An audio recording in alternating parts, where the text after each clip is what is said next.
আপনি কিভাবে বুঝবেন আপনার ঈমান আছে কিনা? নিজের মধ্যে কিছু লক্ষণ দেখলে আপনি বুঝতে পারবেন আপনার ঈমান এখনও আছে। শুনুন, সেই লক্ষণগুলো কি কি? 5টি বিষয় যদি আপনার মধ্যে থাকে তাহলে বুঝে নেবেন আলহামদুলিল্লাহ, আপনার ঈমান এখনও আছে।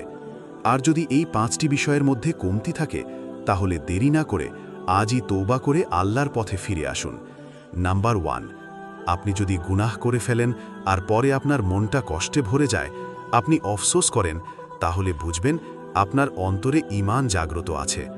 নাম্বার 2, যদি কখনো নামাজ মিস করেন আর আপনার মন হয় আজ কিছু একটা খুব গুরুত্বপূর্ণ মিস হয়ে গেছে, তাহলে বুঝবেন এটা ঈমানের শক্তিশালী আলামত। নাম্বার 3, আপনি যদি কুরআনের আয়াত শুনলে থেমে যান, মনোযোগ দিয়ে শোনেন, আপনার হৃদয় ঈমান দ্বারা নরম হয়ে গেছে। নাম্বার 4, রাতে একা থাকলে যদি আপনার আল্লাহর কথা মনে পড়ে আর চোখে পানি চলে আসে, তাহলে আপনি আল্লাহর কাছে খুবই প্রিয় একজন হতে পারেন। নাম্বার 5, আপনার ভিতরে যদি গুনাহ থেকে বাঁচার ইচ্ছা জাগে, আপনি নিজেকে ভালো মানুষে রূপান্তর করতে চান, তাহলে ইনশাল্লাহ আপনি ঈমানদারদের তালিকায় আছেন।